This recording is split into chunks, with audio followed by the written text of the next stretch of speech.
Neat ಅಕ್ರಮ ವಿರುದ್ಧದ ಹೋರಾಟ ಈಗ ರಾಜ್ಯದ ಹಲವು ಜಿಲ್ಲೆಗಳಿಗೂ ಕೂಡ ಹಬ್ಬಿದೆ. ಕರಾವಳಿಯಲ್ಲೂ ಕೂಡ ವಿದ್ಯಾರ್ಥಿಗಳ ಮೇಲಿನ ಹಲ್ಲೆ ಖಂಡಿಸಿ ಸಾಕಷ್ಟು ಪ್ರತಿಭಟನಾಕಾರರು ಪ್ರತಿಭಟನೆಯನ್ನ ಮಾಡಿದ್ರು. ಸಾವಿರಾರು ಸಂಖ್ಯೆಯಲ್ಲಿ ಬೀದಿಗಿಳಿದ ವಿದ್ಯಾರ್ಥಿಗಳು ನ್ಯಾಯಕ್ಕಾಗಿ ಆಗ್ರಹಿಸಿದ್ದಾರೆ. ಹಾಗೆ ಜಂತರ್ ಮಂತರ್ನಲ್ಲಿ ಪ್ರತಿಭಟನೆಯನ್ನ ಮಾಡ್ತಿರುವಂತಹ ಕಾಕ್ರೋಚ್ ಜನತಾ ಪಾರ್ಟಿಗೂ ಕೂಡ ಬೆಂಬಲವನ್ನ ಸೂಚಿಸಿದ್ದಾರೆ.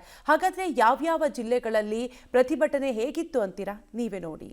ರಾಜ್ಯದಲ್ಲಿ ತಾರಕಕ್ಕೇರಿದ ನೀಟ್ ಹೋರಾಟ. ಮಂಗಳೂರು, ತುಮಕೂರಿನಲ್ಲೂ ಪ್ರತಿಭಟನೆ. ಹಾಸನ, ಬೆಳಗಾವಿಯಲ್ಲಿ ಪಂಜಿನ ಮೆರವಣಿಗೆ. ಧರ್ಮೇಂದ್ರ ಪ್ರಧಾನ್ ವಿರುದ್ಧ ಭಾರೀ ಆಕ್ರೋಶ. ನೀಟ್ ಅಕ್ರಮ. ಜಂತರ್ ಮಂತರ್ನಲ್ಲಿ ನಡೆದ ವಿದ್ಯಾರ್ಥಿಗಳ ಮೇಲಿನ ಲಾಠಿ ಚಾರ್ಜ್ ಖಂಡಿಸಿ ಕರಾವಳಿಯಲ್ಲೂ ಪ್ರತಿಭಟನೆ ನಡೆಯಿತು.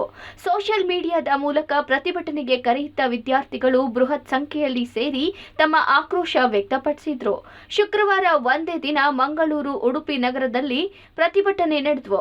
ಸಾವಿರಾರು ಸಂಖ್ಯೆಯಲ್ಲಿ ಸೇರಿದ್ದ ವಿದ್ಯಾರ್ಥಿಗಳು ರಾಷ್ಟ್ರ ರಾಜಧಾನಿಯಲ್ಲಿ ಪ್ರತಿಭಟನೆಗೆ ಕೂತ ಕಾಕ್ರೋಚ್ಗಳಿಗೆ ತಮ್ಮ ಬೆಂಬಲ ವ್ಯಕ್ತಪಡಿಸಿದ್ರು. ವಿದ್ಯಾರ್ಥಿಗಳ ಮೇಲೆ ನಡೆದ ದೌರ್ಜನ್ಯ ಖಂಡಿಸಿದರಲ್ಲದೆ ಕೇಂದ್ರ ಶಿಕ್ಷಣ ಸಚಿವ ಧರ್ಮೇಂದ್ರ ಪ್ರಧಾನ್ ರಾಜೀನಾಮೆಗೆ ಒತ್ತಾಯಿಸಿದ್ರು. ಮಂಗಳೂರು ಹಂಪನಕಟ್ಟೆಯ ಸಿಗ್ನಲ್ ಬಳಿ ಸೇರಿದ ವಿದ್ಯಾರ್ಥಿಗಳು ಕ್ಲಾಕ್ ಟವರ್ ತನಕ ಬೃಹತ್ ರ್ಯಾಲಿ ನಡೆಸಿದ್ರು.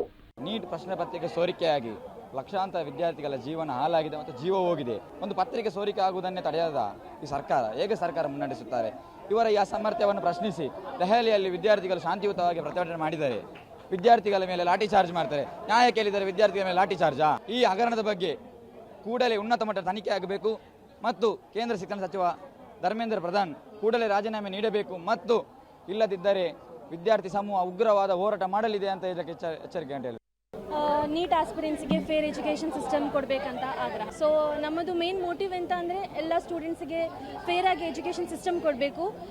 ಅವರು 10th ಇಂದ ಸ್ಟಾರ್ಟ್ ಮಾಡಿ ಆಲ್ಮೋಸ್ಟ್ 2 years ಅವರು ಡೇ ಆ್ಯಂಡ್ ನೈಟ್ ಕಲಿತಾರೆ. ಸೊ ಅವರಷ್ಟು ಕಲಿಯುವಾಗ ಹೀಗೆ ಪೇಪರ್ ಲೀಕ್ ಆದರೆ it's the mistake of the education system.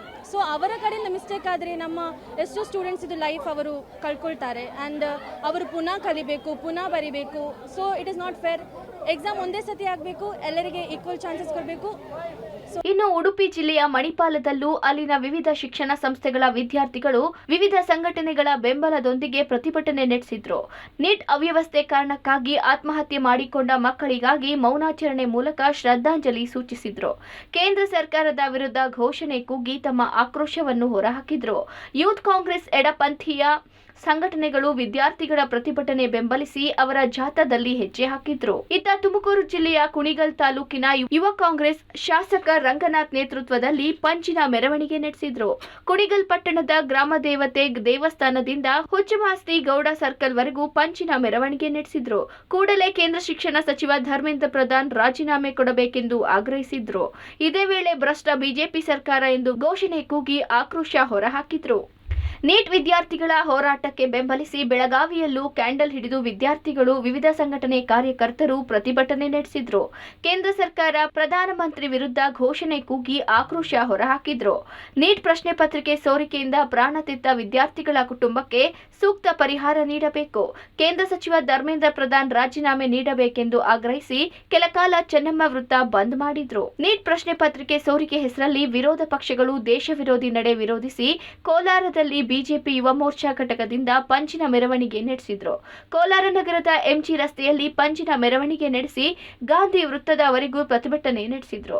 ಜಿರಳೆ ಪಕ್ಷ ಹಾಗೂ ಕಾಂಗ್ರೆಸ್ ನೇತೃತ್ವದ ಇಂಡಿ ಒಕ್ಕೂಟ ಪಕ್ಷಗಳು ದೇಶದ್ರೋಹಿಗಳಿಗೆ ಬೆಂಬಲ ನೀಡಿ ದೇಶದಲ್ಲಿ ಅಶಾಂತಿ ಸೃಷ್ಟಿಸುತ್ತಿವೆ.